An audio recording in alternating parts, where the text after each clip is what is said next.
Salut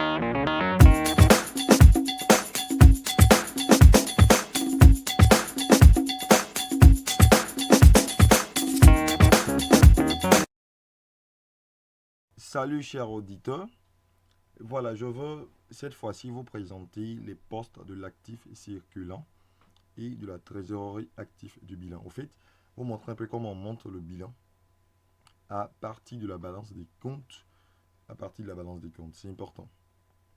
Voilà, mais aujourd'hui on va juste parler des postes de l'actif circulant et de la trésorerie active. C'est important. Voilà.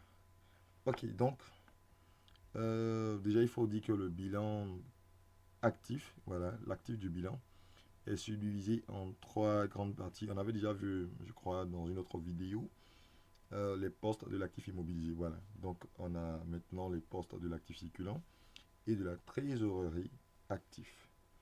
Je précise que l'actif circulant euh, représente les biens qui naissent du cycle d'exploitation de l'entreprise ou de l'entité, à savoir les stocks et les créances. Quand on prend la trésorerie active, ce sont les liquidités de l'entreprise, de l'entité ou encore les disponibilités de l'entité. Voici comme il faut comprendre en fait ces deux termes-là. C'est important. On va juste devant. Voilà, on va aller devant.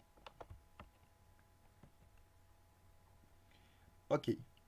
Le tout premier poste de l'actif circulant, bien sûr, c'est l'actif circulant HAO.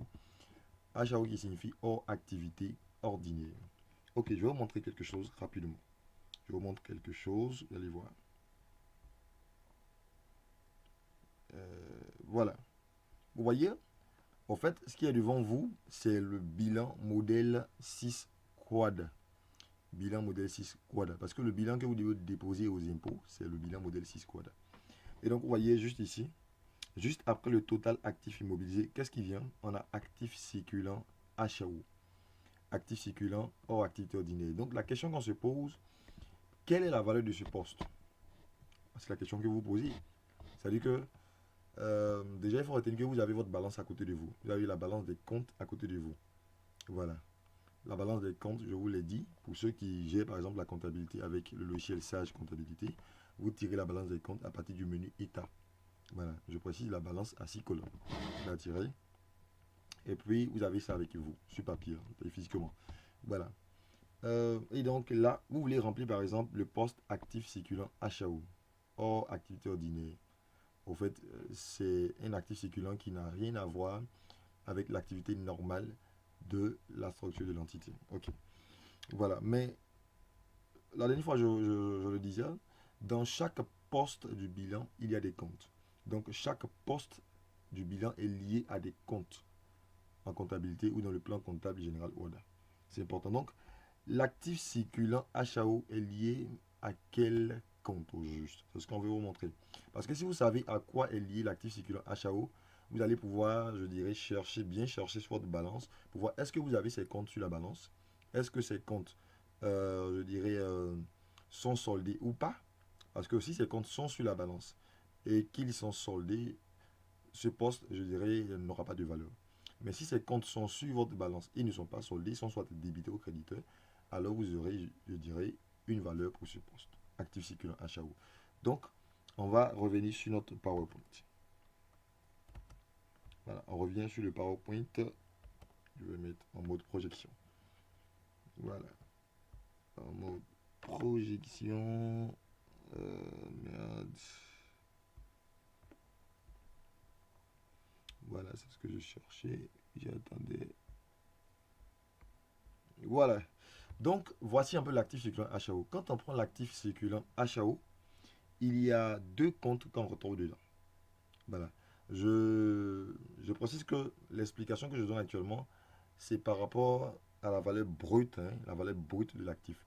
Parce que quand vous prenez l'actif du bilan, il y a la valeur brute, il y a la partie amortissement et dépréciation, et puis il y a la partie valeur nette. Donc je suis en train de parler seulement de la partie valeur brute. Sinon, si jamais je parlais de la partie valeur brute et puis amortissement et dépréciation, j'allais parler d'autres comptes. Voilà, donc l'esprit dans lequel j'explique au fait ce coût-là, c'est dans l'esprit de remplir au fait la partie valeur brute de l'actif. Voilà, donc retenez ça. C'est dans l'esprit de remplir la partie valeur brute de l'actif et non la partie amortissement et dépréciation. C'est important. C'est important de comprendre ça. Donc l'actif circulant HAO est lié à quel compte? Au compte 485, qui est pour les créances à succession d'immobilisation, et au compte 488, qui est pour les autres créances HAO. On ne va pas entrer en profondeur pour expliquer au fait l'utilisation de ces comptes, sinon c'est important. Le 485, comme ça, on l'utilise lorsque, je prends l'exemple, lorsque vous cédez une immobilisation. Voilà, vous cédez une immobilisation à crédit. Voilà, quelque part, la créance, la créance, parce que quand on cède la crédit, ça veut dire que quelque part, le client nous doit de l'argent. Donc, la créance, on va pas utiliser le 411. Non. Voilà, on va pas utiliser le 411. 411 est utilisé lorsque l'activité est ordinaire. Sur le 485 est utilisé lorsque l'activité n'est pas ordinaire. C'est-à-dire c'est une activité exceptionnelle. Ça va? Donc, on ne va pas expliquer tout ça, mais c'est juste pour comprendre quelque chose. Voilà, donc on va aller fouiller sur, parce qu'il y a une balance, on va fouiller par exemple sur une balance pour voir est-ce que avec cette balance on a 485 ou on a 488 dessus. Si on n'a pas, c'est que c'est pas la peine. Voilà, on va aller fouiller par exemple, je vais vous montrer une balance, et puis on va fouiller ensemble. Voilà, voici par exemple une balance je dirais à l'écran. Voilà, ça c'est une balance à 6 colonnes, voilà je dirais, ou 8 colonnes du moins, voilà, on va dire 8 colonnes. Voilà. Et donc, dans cette balance, est-ce que nous avons le compte 485 et le compte 488? On va chercher pour voir. Est-ce qu'on a le compte 485 et le compte 488? Je vais agrandir un peu pour qu'on cherche ensemble. Voilà. Voilà. Donc, je descends et puis on cherche ensemble. On va, je descends au fur et à mesure. On va voir si on a le compte 485 et le compte 488. Cherchons, je descends parce que ça suit l'ordre un peu numérique. Voilà. Donc, on descend au fur et à mesure. Vous avez votre balance physiquement, vous cherchez dessus pour voir. Voilà, c'est important. Ok. Voilà, regardez ici. On a évidemment un compte 488 et puis un compte 485. Ça veut dire que ce poste actif circulant HAO, voilà, on va donner la valeur au fait de ce poste. Donc, pour donner la valeur maintenant de ce poste, il faut aller regarder le solde final de ces comptes que nous avons sur la balance. Donc, je vais aller un peu à droite pour voir le solde final. Je ne parle pas du solde initial. Le solde initial, c'est le solde en début. Vous voyez? Voilà, ensuite, c'est ligne. Voilà, voilà. Cette colonne et cette colonne, ça c'est solde initial débit, solde initial crédit. C'est-à-dire solde au 1er janvier de l'année. Voilà. Ça, ce sont les mouvements. Voilà, je vais aller un peu à droite. Voilà. Ok. Donc, j'ai suivi en fait la ligne du compte 488 et la ligne du compte 485. Et je remarque que ici, le solde, il est débiteux. Vous voyez? Parce que les deux dernières colonnes de votre balance sont réservées au solde au 31 décembre de l'année ou encore au solde final. Et donc, l'avant-dernière colonne, c'est le solde final débiteur. La dernière colonne, c'est le solde final créditeur. Et donc ici, les soldes sont débiteurs. Donc le compte 488 a pour solde débiteur 2 millions, tandis que le compte 485 a pour solde débiteur 140 000. Alors, on fera le cumul, je dirais le cumul. Quand on dit cumul, ça veut dire que la somme de ces deux montants, ça fait 2 140 000. Donc les 2 140 000 seront insérés où? Je reviens, je vais vous montrer ça. Les 2 140 000, on va les mettre ici. Vous voyez ce poste-là. Le poste actif circulant HAO, on va mettre les 2 140 000 ici, au niveau de la valeur brute du poste actif circulant HAO. Voici ça. Voilà. Voici la colonne valeur brute. Donc ici, je vais écrire ici 2 140 000. Vous voyez comment on fait pour trouver la valeur d'un poste? Donc j'écris ici 2 millions. Là où ma flèche est, c'est là que je vais écrire les 2 140 000. Les 2 140 000, j'ai pris ça sur la balance des comptes. Mais j'ai regardé quel compte, le compte 488 et le compte 485. Pourquoi? Parce que le poste actif circulant HAO est lié à ces deux comptes. Et voici un peu comment on fait. Ça, c'est évidemment le poste actif circulant HAO. Donc je reviens un peu en arrière. Parce qu'aujourd'hui, nous parlons de l'actif circulant et de la trésorerie active. Voilà, juste après le poste actif circulant HAO, on a le poste stock et en cours. Le poste stock et en cours est lié à quel compte? Vous voyez, chaque poste, je le dis depuis là, chaque poste est lié à des comptes. Donc, si vous comprenez un peu ce que je suis en train de dire, vous allez voir que pour les autres, ça passe facilement. Donc, On ne va plus revenir ici, mais j'ai fait un exemple avec l'actif circulant HAO. Et bon, on va faire un autre exemple avec les stocks qui sont en cours. Et puis bon, pour les autres, là, on va avancer simplement. Voilà, on va prendre les stocks qui sont en cours. Voilà. Je remets le truc. Voilà. Rapidement, je remets la présentation pour qu'on puisse comprendre. Ok. Voilà. On passe maintenant. Ok. Voilà, qu'ils viennent. Donc, quand on prend le poste stock et en cours de l'actif du bilan, précisément actif circulant, ce poste est lié à quel compte? Au compte allant de 31 à 38. Allant de 31 à 38. Donc, il faut fouiller sur la balance. Vous devez fouiller sur votre balance pour voir est-ce que vous avez des comptes qui partent de 31 jusqu'à 38. Si vous avez ces comptes, alors vous allez regarder le solde final de ces comptes. S'il est nul, il n'y a pas de valeur à prendre. Mais si le solde final est débiteur ou créditeur, il y a donc une valeur à prendre. S'il y a plusieurs comptes, vous allez faire le cumul et puis vous allez mettre le résultat que vous allez trouver au niveau du poste stocké en cours de votre bilan. Voilà. On va faire exprès encore de chercher sur la balance des comptes. Ça va vous permettre de mieux comprendre. Bon, pour les autres, on ne va pas faire tout ça, mais on va faire ça avec les stocks qui sont en cours pour que quelqu'un comprenne. Donc, je reviens sur la balance. Prenons la balance. Donc, je suis revenu sur la balance des comptes. On va fouiller dessus. Voilà, on va fouiller dessus. Donc, je suis obligé de remonter parce que on nous demande de chercher les comptes 31 à 38. Donc, je remonte. Je remonte rapidement pour voir est-ce qu'il y a des comptes 31 à 38 ici. Déjà, moi, je vois 32, je vois 33. Ça veut dire qu'il y a déjà quelque chose. Je vais monter encore. Ok. Ça commence ici à 31. Voici un 31 ici. Vous voyez, le compte 31 existe déjà sur la balance. Ça, c'est déjà bon. Voilà. Donc, il faut chercher à voir quel est son solde final. Il est nul ou il n'est pas nul. Ok, ok. Voilà, le solde final de notre compte 31 ici, il est de 5 millions. Ça, c'est déjà bon. Ça, c'est bon. Ça fait 5 millions.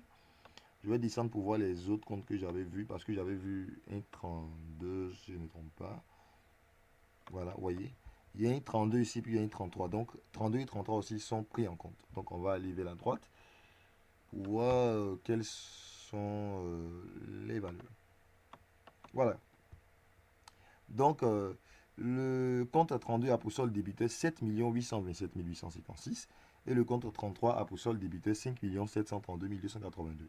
Donc, on fera le cumul, c'est-à-dire la somme déjà de ces deux montants plus le montant qui était juste en haut ici. Donc, 7 millions plus 5 millions, déjà ça fait 12 voire 13 millions et quelques. Si on monte, il y a aussi les 5 millions ici du compte 31. Ça va faire, je crois, 18 millions comme ça ou bien 19 millions. Voilà, donc ce résultat que nous avons trouvé, on va aller le positionner où précisément? Je reviens ici. Vous voyez le poste ici, stock et en cours. Donc, les 19 millions que j'ai calculé, j'ai fait une estimation. Hein, voilà, je n'ai pas calculé normalement, mais ça va faire 19 millions comme ça. Donc, les 19 millions que j'ai trouvé, je vais positionner les 19 millions ici, au niveau du poste stock et en cours, précisément où? Je vais vers la droite. Voilà, ici. Parce que je suis en train de parler des valeurs brutes. Voilà, donc c'est pour cela que je mets plus l'accent sur la colonne valeur brute. Donc ici, c'est là que vous allez mettre les 19 millions et quelques concernant le poste, stock et en cours.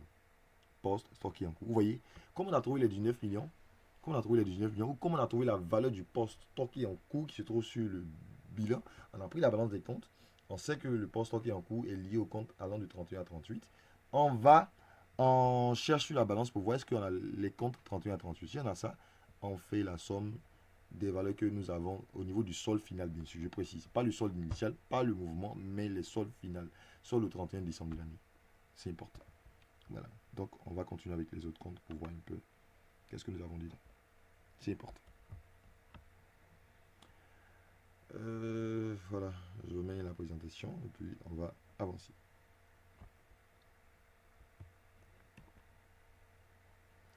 Ok, nous, on a fini avec le poste stock qui est en cours. On passe à quel poste? Après le poste stock qui est en cours vient le poste fournisseur avance versé. Le poste fournisseur avance versé est lié au compte 409. Voilà, pour les fournisseurs débiteurs au fait. Voilà, donc si vous cherchez sur votre balance, vous devez chercher le compte 409, je précise. Le compte 409. On dit bien fournisseur débiteur, c'est-à-dire le solde doit être débiteur. Voilà. Le compte 409, au fait, c'est pour les avances. Voilà, c'est pour les avances. C'est important, c'est important. C'est important. Lorsque vous versez une avance à un fournisseur, quelque part, cette somme d'argent que vous avez avancée, votre fournisseur vous doit cet argent. Parce que c'est ce qui fait que sur la facture, après, il met l'avance. L'avance vient diminuer au fait le montant sur la facture. C'est important. Donc si vous n'avez pas de compte 409, je crois que le poste fournisseur avance versé ne sera pas évalué. On n'aura pas de valeur. On aura une valeur nulle. Rien en fait. On n'aura rien quoi. Un truc comme ça. On avance. Le poste client vient après. Lui, il est lié au compte 41. L'essentiel compte 41, sauf le 419. Donc le 419 n'est pas dedans. Mais le compte 41, c'est pour les clients et comptes rattachés. Donc si vous fouillez sur votre balance, vous allez chercher le compte 41. Tout ce qui est compte 41, vous allez faire la somme des montants que vous aurez au niveau du solde final sur le 31 décembre. Faites la somme et vous, je dirais, mettez la valeur au niveau du poste client. Précisément valeur brute. Valeur brute, je le répète toujours, valeur brute, valeur brute, valeur brute. C'est important. On avance. Voilà, tout ça, j'ai déjà expliqué, donc ça vous permet de comprendre en même temps. Après le poste client vient le poste haute créance. Le poste haute créance est lié au compte 185, 42, 43, 44, 45, 46 et même 47, sauf le 478. Le 478 n'est pas dedans. Ça, c'est pour les cas de conversion active, c'est pas dedans. Donc, avec un solde débiteur, parce que ces mêmes comptes peuvent avoir un solde créditeur. Donc, on précise avec un solde débiteur. Donc, quand vous cherchez ces comptes sur votre balance et que vous les trouvez et que le solde est débiteur, là, ça va entrer dans les autres créances. Mais si le solde n'est pas débiteur, que le solde est créditeur, ça n'entre pas dans les autres créances. Ça va entrer, je crois, dans les autres dettes quelque part là-bas, au niveau du passif. C'est important. Ça rentre dans les autres dettes au niveau du passif. Donc, quand le solde est créditeur, ce n'est plus autre créance, c'est autre dette. Ça, c'est un bon point. Quand le solde est créditeur, ce n'est plus autre créance. Ce sont des dettes. Mais quand le solde est débiteur, là, ce sont des créances. C'est ce qui fait que ça entre dans les autres créances ici. Donc, c'est important. Vous devez chercher bien les comptes sur la balance. Vous cherchez ces comptes sur la balance, mais vous cherchez ces comptes et rassurez-vous que le solde est débiteur. Vous pourrez les insérer au niveau des autres créances. Si le solde n'est pas débiteur, ne les prenez pas. Ça, c'est pas autre créance, c'est autre chose. C'est au niveau du passif circulant. Soit autre dette, ou bien dette fiscale ou dette sociale, un truc comme ça. Voilà. Ça va? Ok. Parce que le compte 42, là, c'est pour le personnel. Voilà. Ce sont les salaires qui sont dus là. Le 43, ce sont les dettes sociales. 44, ce sont les dettes fiscales, ainsi de suite. Donc, tout ça, il faut comprendre. Voilà. Mais ce n'est pas toujours dette, ça peut être des créances. Donc, c'est pour cela que je vous explique tout ça. Donc, si vous fouillez sur la balance, par exemple, la balance de tout à l'heure, si on fouille encore, on va voir s'il y en a peut-être ces comptes-là sur la balance. Et si on voit, on va les tirer. Bon, c'est pas, j'ai déjà expliqué tout ça, donc je ne vais pas encore revenir là-dessus. C'est juste pour vous dire que les autres créances, voici les comptes qui sont liés aux autres créances. Voilà. Ok, après l'actif circulant vient la trésorerie active. Là-bas, le tout premier élément, le tout premier poste sont les titres de placement.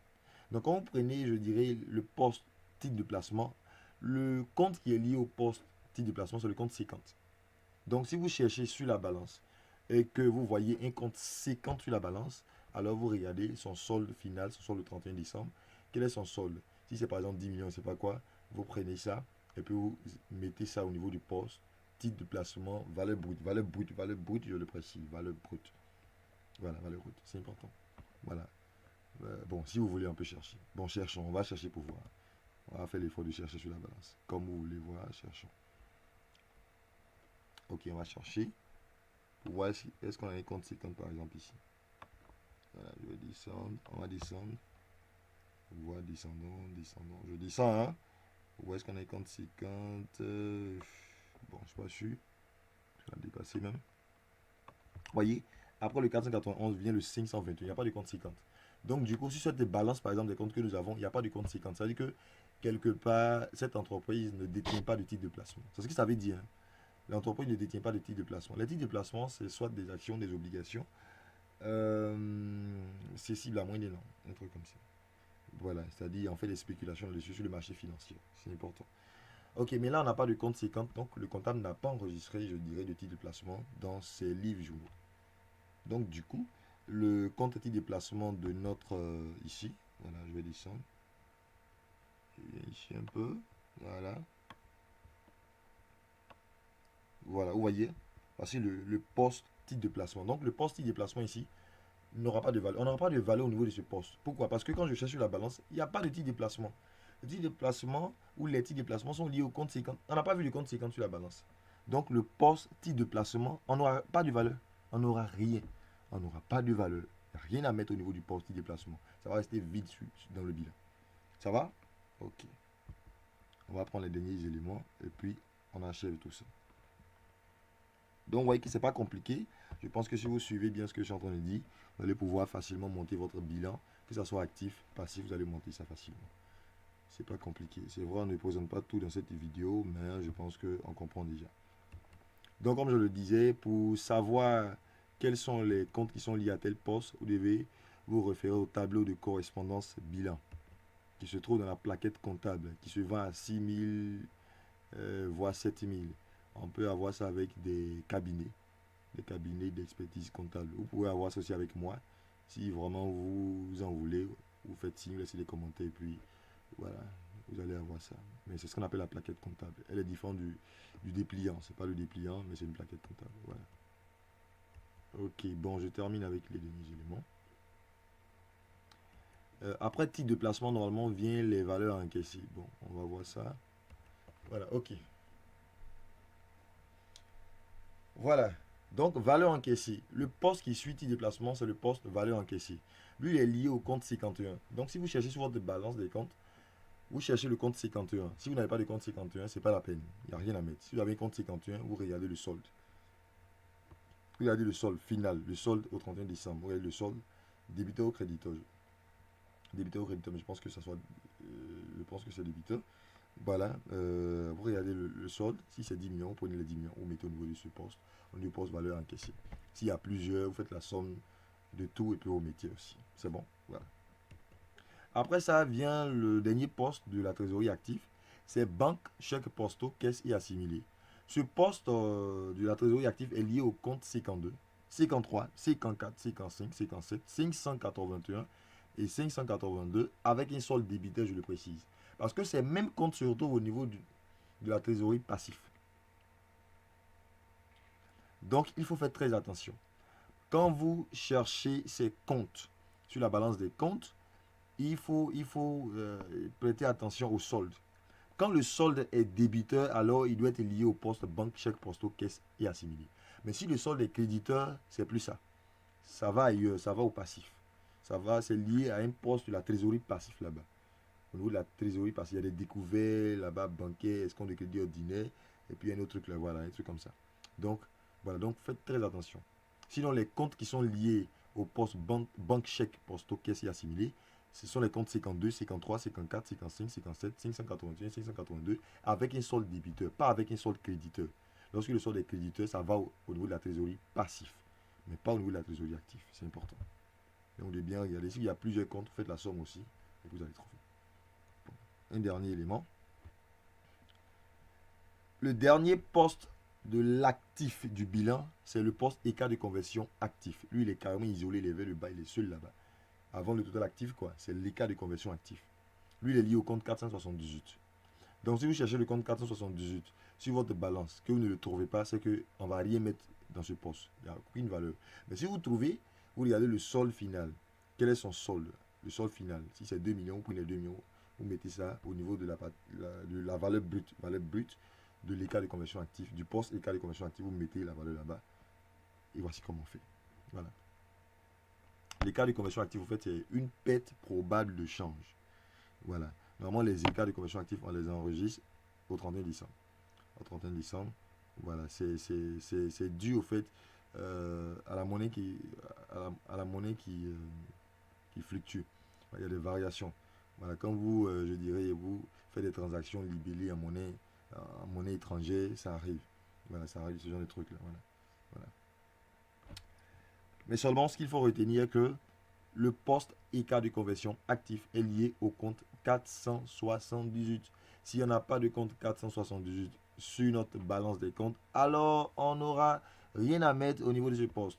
Mais si on a le compte 478, on regarde juste le solde. Si le solde est nul, c'est qu'on n'aura rien à mettre aussi. Mais quand le solde n'est pas nul, il est débité au créditeur, on va mettre quelque chose. On prend le montant et on met au niveau du bilan. Voilà. Donc, voici ce que j'avais voulu vous montrer précisément dans l'élaboration du bilan. Voilà, dans l'élaboration du bilan, voilà, avec l'actif circulant, la trésorerie active. Voilà. C'est pas chose compliquée, hein, c'est pas difficile, c'est pas compliqué. Je pense que vous pourriez y arriver. Si vous avez bien compris ce que j'ai fait tout à l'heure, vous allez facilement monter votre bilan. Donc, on n'est pas entré en profondeur ici sur l'utilisation des postes. Peut-être qu'on fera d'autres vidéos. Ce poste ici a fait quoi, il enregistre quoi, comment, ainsi de suite. Voilà. Donc, c'est un peu ça. Donc, d'ici là, portez-vous bien. N'oubliez pas de liker, d'aimer et puis de vous abonner. Abonnez-vous massivement parce que vous allez apprendre beaucoup sur cette chaîne YouTube. C'était votre consultant, votre formateur, M. Nyopo, Daniel. On est à la prochaine fois pour une autre vidéo.